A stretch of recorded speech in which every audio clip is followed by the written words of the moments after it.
이런 아침이면 함께 마주 앉아 조용히 차 한 잔 나눌 수 있다면 얼마나 좋을까. 햇살이 조심스레 커튼 사이로 비치던 봄날 아침. 서울 근교의 조용한 동네에 자리한 한층 짜임새 있는 주택. 그곳에서 이른 새벽부터 분주히 움직이던 사람은 다름 아닌 윤정희 여사였다. 올해 66.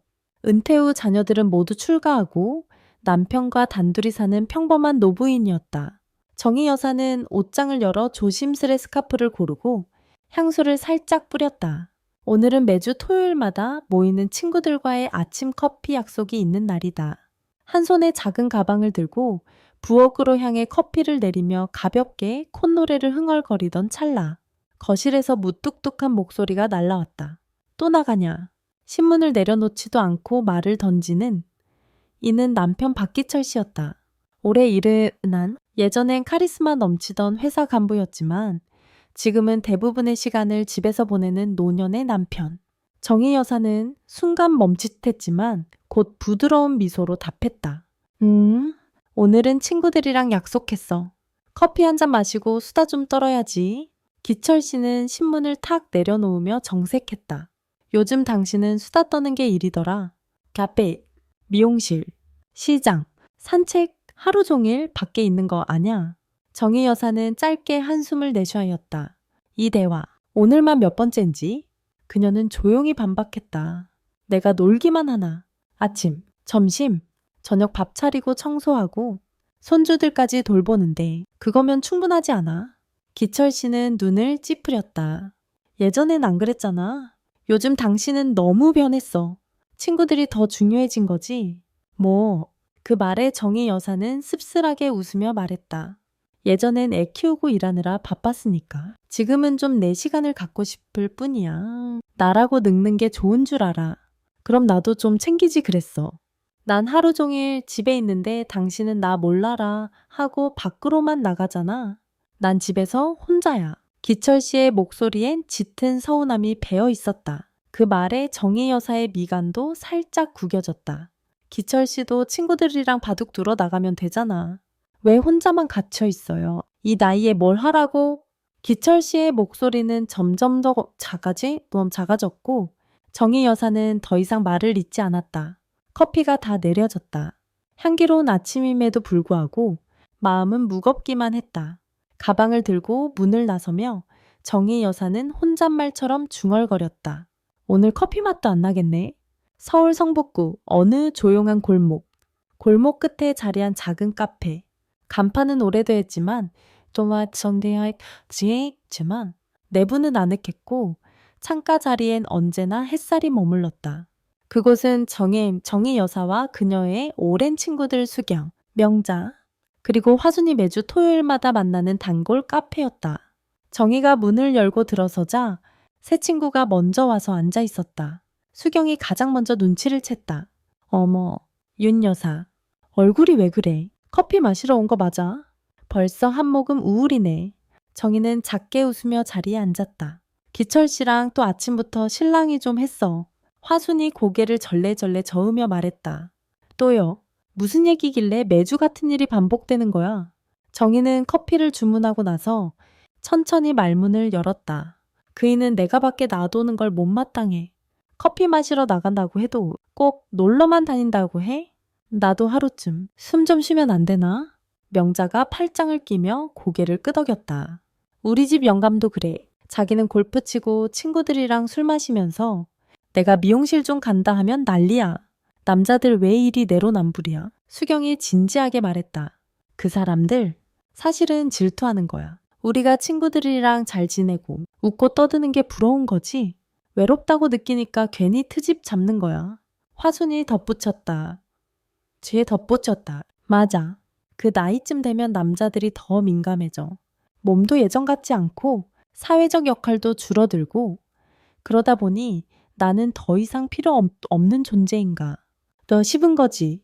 정희는 조용히 고개를 끄덕였다. 그 말 조금은 이해가 되네. 기철 씨가 예전엔 그렇게 외로움을 타는 사람이 아니었는데 수경이 커피를 한 모금 마시고 나서 말을 이었다. 그러니까 그냥 모른 척만 하지 말고 기철 씨한테도 뭔가 할 수 있는 걸 권해봐. 우리 동네에도 실버클럽 하나 있잖아. 거기 가면 바둑도 두고 운동도 하고 사람들도 많고 명자가 장난스럽게 웃었다. 아니면 그냥 가끔 기철 씨 앞에서 당신 없이는 심심해 한마디만 해줘봐. 늙은 남자들이 은근히 그런 말에 약해. 모두 웃었지만 정희의 마음 한켠은 여전히 무거웠다. 그녀는 창밖을 바라보며 말했다. 그래도 나는 말하고 싶은 게 있어. 왜 우리만 자꾸 맞춰야 하냐는 거야? 우리는 평생 가족을 위해 살았고 지금 좀 자유를 찾는다 한들 그게 그렇게 나쁜 일이야. 화순이 정색했다. 정희야, 네가 틀렸다는 게 아니야. 하지만 우리가 진짜 원하는 게 자유만은 아니잖아. 결국 함께 늙어갈 사람과의 관계도 중요하잖아. 싸우는 거 말고 좀 더 똑똑하게 살아보자고. 정희는 아무 말도 하지 않았다. 하지만 마음속 어딘가에서 작은 무언가가 삐걱거리기 시작했다. 그녀는 기철 씨의 무뚝뚝한 얼굴을 떠올렸다. 예전엔 든든했던 그 얼굴이 왜 이젠 그렇게 멀게 느껴지는 걸까? 그날 커피는 여느 때처럼 향긋했지만 정희는 끝내 반쯤만 마신 채 자리에서 일어났다. 그날 오후 점심을 마치고 나서 잠시 눈을 붙였던 박기철 씨는 느긋하게 깨어나 차를 끓여들고 마당으로 나갔다. 아직 햇살은 따사롭고 바람은 부드럽게 불었다. 하지만 그의 마음속은 도무지 평온하지 않았다. 아침에 아내와 나눈 말다툼이 머릿속을 맴돌고 있었기 때문이다. 나 혼자 있는 이 집, 왜 이렇게 쓸쓸한 거지? 그는 마당 한켠 벤치에 앉아 멍하니 정원을 바라봤다. TV도, 신문도, 스마트폰도 이제는 그다지 재미가 없다. 정희가 친구들과 웃으며 나가는 모습을 떠올릴수록 자신은 이 집에서 점점 잊혀지고 있다는 느낌이 들었다. 정말 나란 존재가 이 집에서 필요한가? 한숨 섞인 생각 끝에 그는 주머니에서 핸드폰을 꺼내 한 번호를 눌렀다. 삐삐삐. 몇 번의 신호음이 울리고 익숙한 목소리가 들려왔다. 기철이. 웬일이야 이 시간에? 그 목소리의 주인은 그의 오랜 친구 김형우였다. 동갑내기 친구이자 유일하게 속마음을 터놓을 수 있는 사람이었다. 형우야, 나 좀 답답해서 시간 좀 있냐? 차 한잔 하자. 형우는 웃으며 말했다. 하하, 또 와이프랑 싸웠구나. 알았어. 평소 가던 그 카페에서 보자. 30분쯤 뒤, 두 노인은 동네에서 가까운 작은 찻집에 마주 앉아 있었다. 형우는 기철의 얼굴을 보며 웃었다. 오늘은 아주 얼굴에 외로움이 쓰여 있구만. 기철은 씁쓸하게 웃으며 털어놓았다. 내가 뭘 그렇게 잘못했는지 모르겠어. 정희는 요즘 맨날 밖으로만 나가. 친구들이랑 카페, 미용실, 여행, 집에는 거의 없다시피 해. 형구가 고개를 끄덕이며 말했다. 그럼 넌 뭐 했는데? 나야 뭐 그냥 집에 있었지. 혼자 밥 차려 먹고 정원 좀 가꾸고 TV나 보고. 그니까 외로웠구나. 좀 그랬지. 형우는 뜨거운 차를 한 모금 마시고 나서 조심스레 물었다. 혹시 너 누군가 만나고 있냐? 기철은 잠시 눈을 피하더니 낮게 말했다. 만나? 봤어. 그냥 말이 잘 통하는 사람이야. 특별한 건 아니고 이야기 나누는 게 편해서. 형우는 놀라지도 않고 고개를 끄덕였다. 그럴 줄 알았어. 그런 나이 되면 마음 통하는 사람이 얼마나 귀한데. 근데 그게 잘못된 거겠지. 기철은 자신도 확신이 없다는 듯 중얼거렸다. 잘못됐냐고. 상황에 따라 다르지. 근데 중요한 건 너 스스로 행복한지 아닌지야. 그리고 정희 씨에게 아직 마음이 있는지도. 기철은 아무 말도 하지 않았다. 하지만 마음속엔 여전히 정희에 대한 미련이 있었다. 함께 살았던 수십 년. 웃고 울며 싸운 시간이 그렇게 쉽게 지워질 리 없었다. 형우는 마지막으로 덧붙였다. 기철아, 누구든 실수는 할 수 있어. 하지만 가장 중요한 건 그 실수에서 돌아설 용기야. 정희 씨에게 말해봐. 있는 그대로. 기철은 천천히 고개를 끄덕였다. 그날 저녁, 그는 처음으로 정희에게 전화를 걸지 않고 집으로 곧장 돌아왔다. 아무 말 없이 마당에 화분에 물을 주는 그녀의 뒷모습을 멍하니 바라보며 그는 다짐했다. 내가 다시 말 걸어야겠다. 이번엔 숨지 않고. 며칠이 지났다. 겉보기엔 일상이 그대로였지만 무언가 미묘하게 바뀌어 있었다. 박기철은 예전보다 외출이 잦아졌고 옷도 가지런히 다려 입고 나갔다. 머리에 약간의 헤어크림을 바르고 향수도 살짝 뿌렸다. 처음엔 별 생각 없던 아들 박지훈과 며느리 김소영도 점점 이상함을 느끼기 시작했다. 여보, 요즘 아버님 좀 이상하지 않아? 저녁 식사 후 소영이 조심스럽게 지훈에게 말했다. 왜? 무슨 일 있었어? 아니, 요즘 들어 자주 외출하시고 어제는 내가 방에 들어갔다가 향수 냄새가 확 나더라. 그리고 침대 옆 서랍에 이거 봐. 소영은 핸드폰을 꺼내 사진을 보여줬다. 사진엔 서랍 속에 놓인 작은 민트향 껌통이 찍혀 있었다. 껌? 응. 아버님은 평생 껌 씹는 거 싫어하셨잖아. 그런데 이건 뭐야? 지우는 얼굴이 굳어지었다. 혹시 아버지 누군가를 만나고 계신 건 아닐까? 소영이 작게 고개를 끄덕였다. 그냥 느낌이야. 근데 요즘 들어 핸드폰 자주 확인하시고 누군가랑 문자를 주고받으시는 것 같아. 며칠 후 두 사람은 결국 몰래 아버지의 방에서 핸드폰을 확인했다. 다행히 비밀번호는 걸려있지 않았다. 그리고 그곳에서 문제의 문자가 발견되었다. 오늘도 만나서 반가웠어요. 다음 주엔 그 카페 어때요? 당신이랑 이야기 나누면 마음이 편해져요. 요즘 내 하루에 낙이네요. 정말 고마워요. 나를 이렇게 웃게 해줘서. 보낸 사람은 선영. 기철의 전화번호부에는 등록되지 않은 낯선 이름이었다. 지우는 숨을 헐떡이며 핸드폰을 내려놓았다. 이게 뭐야? 아버지가 바람이라도 피우고 있는 거야. 소영도 충격을 감추지 못했다. 그냥 친한 친구일 수도 있지 않을까. 친한 친구한테 당신이 하루의 낙이에요 라고 말해. 그게 말이 돼. 두 사람은 깊은 충격에 빠졌고 두니의 준비 충격에 빠졌고 결국 그날 밤 가족회의를 열기로 결심했다. 저녁 9시 박기철이 외출 후 돌아오자마자 지훈과 소영은 그를 거실로 불렀다. 아무것도 모른 채 들어온 기철은 두 사람의 무거운 표정을 보고 멈칫했다. 무슨 일이야? 왜 그렇게 심각한 표정들이야? 지훈이 핸드폰을 테이블 위에 올려두며 말했다. 아버지, 선영이라는 분이 누구세요? 기철의 얼굴이 단번에 굳었다. 그건 왜 묻니? 소영이 조심스럽게 말했다. 저희가 핸드폰을 봤어요. 죄송하지만 그냥 넘기기엔 너무 걱정돼서요. 기철은 입술을 깨물었다. 말없이 고개를 떨군 채 아무 말도 하지 못했다. 그때였다. 무슨 소리야? 선영, 거실 한쪽에 서 있던 윤정희 여사가 조용히 물었다. 언제 들어왔는지 아무도 몰랐다. 하지만 그 눈빛엔 차가운 분노가 담겨 있었다. 기철 씨, 내가 잘못 들은 거 아니겠죠?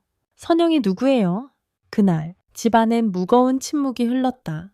감정이, 오해가, 불안이 얽힌 그 침묵 속에서 모두가 조심스레 숨을 삼켰다. 그리고 정희 여사의 한마디. 아, 이 집, 더는 예전 같지 않겠네요. 윤정희 여사는 아무 말 없이 조용히 방으로 들어갔다. 문이 닫히는 소리마저 평소보다 무거웠다. 박기철은 거실 한가운데 멈춰 서서 자리를 떠나지 못했다. 지훈과 소영은 더 이상 아무 말도 하지 않았다. 그날 밤 집 전체가 말 그대로 얼어붙은 듯 했다. 다음 날 아침 기철은 습관처럼 부엌으로 향했지만 아침밥은 차려져 있지 않다. 다이 천 차려져 있지 않았다. 식탁 위엔 단정히 접힌 메모 한 장만 놓여 있었다. 당분간 각자 식사합시다. 나도 생각할 시간이 필요하니까. 정희. 기철은 메모지를 한참 들여다보다가 한숨을 길게 내쉬었다. 그는 자신이 그 선을 넘었음을 알고 있었다. 말 그대로 넘지 말아야 할 선을. 며칠이 지났다. 집안엔 정적만이 흘렀고 둘은 마치 서로 투명인간인 듯 말 한마디 없이 스쳐 지나갔다. 정희는 여전히 집안일을 성실히 해냈지만 남편을 향한 눈길은 싸늘하기만 했다. 그러던 어느 날 며느리 소영이 조심스레 정희에게 말을 건넸다. 어머님, 혹시 요즘 몸은 괜찮으세요? 정희는 고개를 살짝 끄덕였다. 뭐, 그럭저럭. 소영은 잠시 머뭇거리다가 진심 어린 눈빛으로 말했다. 실은요, 저희가 며칠 전 기사 하나를 봤는데 중년 이후 부부 갈등에 대한 내용이었어요. 거기서 갱년기와 심리적 거리감 때문에 생기는 문제들을 다뤘더라고요. 혹시 어머님도 그런 변화 겪고 계신 건 아닐까요? 정희는 말없이 그녀를 바라보다가 고개를 돌렸다. 나이가 들면 누구나 그렇지. 감정도, 몸도 예전 같지 않지. 소영은 한 발짝 더 다가가며 말했다. 혹시 전문가 상담 한번 받아보시는 건 어때요? 어머님 혼자 감당하실 필요 없잖아요. 아버님도 지금 많이 흔들리시는 것 같아요. 우린 부모님 두 분이 다시 가까워지셨으면 좋겠어요. 정희는 눈을 감고 조용히 숨을 들이쉬었다. 지나온 세월 속에서 쌓인 수많은 감정이 그날 이후 한꺼번에 터져나온 느낌이었다. 남편의 남편의 외로움도 자신의 무심함도 전부 다 이해하려고 하면 할수록 마음이 더 복잡해졌다. 그러나 그녀는 알고 있었다. 이대로 계속 갈 수는 없다는 걸. 며칠 후 정희는 혼자 조용히 마음을 다잡고 동네의 정신건강센터를 찾았다. 익숙하지 않은 상담실. 낯선 상담사 앞에서 그녀는 처음엔 말을 잇지 못했다. 그러다 조용히 입을 열었다. 나는 평생 가족을 위해 살아왔어요. 남편도 아이도 손주도 다 내 손으로 돌봤고, 그런데 내가 한번 내 시간을 가지려고 하니까 외면받았다고 느끼는 거겠죠? 그 사람 마음도 이해는 해요. 근데 배신감도 들어요. 상담사는 조용히 끄덕이며 그녀의 말을 끝까지 들어주었다. 윤 여사님, 사실 많은 부부가 은퇴 이후에 비슷한 문제를 겪어요. 특히 여성이 중심이었던 가정일수록 남편들은 쉽게 소외감을 느끼고 그걸 말로 표현하기보단 행동으로 혹은 회피로 나타내죠. 그럼 제가 잘못한 건가요? 잘못이라기보다는 서로 달라진 감정을 이해하려는 시도가 부족했던 거예요. 이 시기에 필요한 건 누가 맞냐가 아니라 어떻게 함께 다시 걸을 수 있을까죠. 정희는 고개를 끄덕이며 눈을 감았다. 그녀의 마음에도 조금씩 변화가 일기 시작했다. 그날 저녁, 그녀는 거실로 나와 앉았다. 박기철은 여전히 아무 말 없이 뉴스를 보다가 아내가 옆에 앉아 놀란 듯 TV를 껐다. 정희야, 지 왜 이리 조용히 와 앉았어? 정희는 잠시 그를 바라보다가 조용히 말했다. 우리 여행 한번 갈래요? 기철의 눈이 커졌다. 여행. 그때 말했던 강릉. 봄이 오기 전에 바다 한번 보러 가요? 기철은 말없이 그녀를 바라보았다. 그리고 오래간만에 입가에 작은 미소가 번졌다. 그래, 좋아. 이번엔 내가 짐 쌀게. 봄이 막 시작된 어느 아침, 기차역 플랫폼 위엔 두 노부부의 그림자가 나란히 드리워져 있었다. 박기철은 작은 캐리어를 직접 끌었고, 윤정이는 밝은색 스카프를 살짝 걸친 채 조용히 남편 곁을 걸었다. 두 사람 모두 말은 없었지만 공기 속엔 알 수 없는 따뜻함이 감돌았다. 어색함도 조심스러움도 있었지만 무언가 달라져 있었다. 도착한 곳은 강릉. 기차에서 내려 택시를 타고 바닷가 근처의 작은 펜션으로 향했다. 펜션 주인은 나긋나긋하게 인사를 건넸고 커튼을 걷자 바로 앞에는 잔잔한 바다가 펼쳐져 있었다. 윤정이는 숨을 들이마시며 바다 냄새를 느꼈다. 이 냄새 참 오랜만이네. 기철은 창밖을 보며 말했다. 예전에 애들 다 키워놓고 처음 여행 왔던 데가 여기였던가. 정희가 고개를 끄덕였다. 당신이 바쁘다고 계속 미뤄서 그때 겨우 하루 묵고 돌아갔었지. 기철은 고개를 숙였다. 그땐 내가 일밖에 몰랐지. 지금 생각하면 미안하다. 정희는 아무 말 없이 차를 한 모금 마셨다. 하지만 눈빛은 전과 달리 부드러웠다. 그날 밤 두 사람은 바닷가 근처 작은 식당에서 조용한 저녁을 함께 했다. 모닥불처럼 은은한 조명 아래에서 생선구이와 조개탕이 놓여 있었고 기철은 연신정희의 접시에 음식을 덜어주며 말했다. 이제 나도 당신한테 잘해야겠다는 생각이 들어. 정희는 작게 웃었다. 갑자기 왜? 그냥 당신 없었으면 나는 진작 무너졌을지도 몰라. 그리고 지난 일은 정말 미안했어.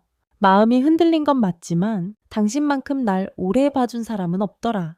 정희는 잠시 젓가락을 내려놓고 그를 바라보았다. 나도 그동안 당신을 이해하려는 노력이 부족했던 것 같아. 항상 나만 바쁘고 나만 외롭다고 생각했거든. 당신도 힘들었겠지. 기철은 눈을 피하며 웃었다. 아니, 나도 표현을 못했지. 근데 이제부터라도 좀 달라지고 싶어. 정희는 살며시 그의 손등 위에 손을 얹으며 말했다. 그럼 우리 늦었지만 이제부터라도 다시 시작해볼까. 기철은 그녀의 손을 꼭 잡았다. 말없이, 조용히 여행을 마치고 돌아온 뒤 두 사람은 조금씩 삶의 방식을 바꾸기 시작했다. 함께 새벽 공원을 걷고 시장을 보며 요리를 나눴다. 지역 노인복지센터에서 운영하는 요가 수업에도 함께 등록했고 종종 영화관에서 노인 할인으로 영화를 보기도 했다. 정희는 더 이상 혼자만의 모임에 몰두하지 않았고 기철은 소외감을 줄이고자 노력했다. 둘은 서로의 작은 변화에 박수를 보내며 늦게 찾아온 노년의 연애를 다시 시작했다. 어느 날 손주가 그랬다. 할머니, 할아버지, 요즘 둘이 왜 이렇게 친해졌어요? 연애하세요? 정희가 웃으며 답했다. 이제야 제대로 사랑해보려나 봐. 기철도 키득거리며 말했다. 늙은 연애가 더 깊은 법이란다. 오고 정리한 법이란다. 가을의 문턱, 나무잎은 노랗게 물들고 바람엔 스산한 기운이 섞여 있었다. 박기철과 윤정희 부부는 다시 일상의 리듬을 되찾았지만 그들의 마음속엔 지난 시간의 흔적이 잔잔하게 남아 있었다. 용서했다고 해서 모든 게 잊히는 건 아니었다.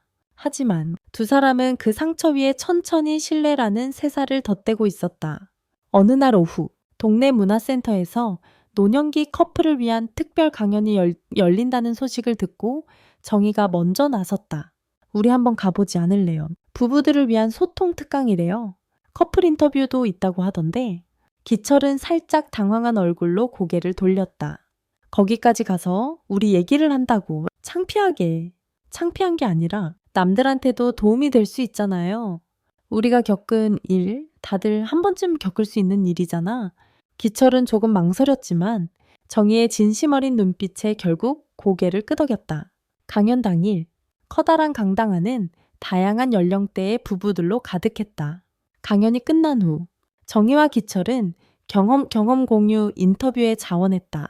그들의 이야기는 조용하지만 강하게 청중에게 스며들었다. 우린 싸움도 많이 했고 오해도 깊었어요. 저는 남편이 변했다고 생각했고 남편은 제가 자신을 외면한다고 느꼈대요. 정희가 먼저 입을 열었고 기철이 말을 이었다.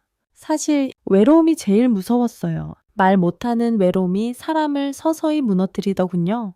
그런데 아내가 다시 손을 내밀어줬어요. 그게 참 고맙더라고요. 청중 속엔 고개를 끄덕이며 눈시울을 붉히는 사람들도 있었다. 그날의 이야기는 강연이 끝난 뒤에도 많은 이의 입에서 입으로 전해졌다. 그날 밤 집으로 돌아온 두 사람은 거실에서 조용히 차를 나눴다. 기철은 문득 조용히 말했다. 정희야, 나 요즘 자꾸 이런 생각이 들어. 어떤 생각? 만약 내가 먼저 가게 되면 그땐 당신 혼자 괜찮을까? 정희는 조용히 찻잔을 내려놓고 기철을 바라보았다. 그리고 아주 천천히 말했다. 기철 씨가 먼저 가든 내가 먼저 가든 그건 우리 마음대로 되는 게 아니잖아요. 하지만 남은 사람한테 좋은 기억이 남는다면 외롭진 않을 거야. 기철은 잠시 말을 잇지 못하다. 조심스레 손을 내밀었다. 그럼 우리 서로 좋은 기억만 남기도록 노력하자. 앞으로 남은 날들이 많지 않더라도 한날 한시처럼 따뜻하게. 정희는 손을 잡으며 웃었다. 그래, 우리 끝까지 따뜻하게. 몇 주 뒤, 두 사람은 오래된 앨범을 꺼내 과거의 사진을 하나하나 넘기기 시작했다. 젊은 날의 웃음, 아이들의 유년 시절, 첫 여행의 바다. 사진 속엔 시간이 멈춘 듯한 그들의 인생이 고스란히 담겨 있었다. 기철은 그중 한 장을 꺼내 액자에 넣었다. 그 사진엔 둘이 함께 환하게 웃으며 바닷가를 걷고 있는 모습이 담겨 있었다. 액자 아래에는 송글씨로 짧게 적혔다. 함께 걸어온 길, 앞으로도 함께 걷자. 끝맺음, 늙어가는 일은 어쩌면 세상에서 가장 조용한 이별일지도 모른다. 하지만 서로를 향한 이해와 용서, 그리고 작고 따뜻한 약속들이 그 이별의 속도를 늦춰준다. 박기철과 윤정희는 그것을 아주 늦게, 그러나 절실하게 배웠다. 그리고 그 배움이 남은 생을 더 깊고 따뜻하게 만들어주었다. 창문을 통해 가을 햇살이 부드럽게 스며드는 오후, 박기철은 마당에서 화분에 물을 주고 있었다. 윤정희는 주방에서 조용히 국을 끓이며 멀리서 남편의 뒷모습을 바라봤다. 두 사람은 말없이 각자의 일을 하고 있었지만 눈빛만으로도 서로를 느끼고 있었다. 한때는 오해와 상처, 분노와 침묵 속에 갇혔던 두 사람이었지만 이제는 그 모든 시간을 지나 진심으로 서로를 이해하려고 노력하고 있었다. 그러던 순간 기철이 갑자기 고개를 돌려 정희를 바라보며 말했다. 정희야, 우리 내년 봄엔 제주도로 여행 갈까? 이번엔 손주들이랑 같이. 정희는 놀란 눈으로 남편을 바라보다가 천천히 미소 지었다. 그래요. 이번엔 우리 둘만이 아니라 가족 모두와 함께 가요. 우리가 어떻게 다시 하나가 되었는지도 나눠줄 수 있잖아요. 그리고 다시 두 사람 사이엔 따뜻한 정적이 흘렀다.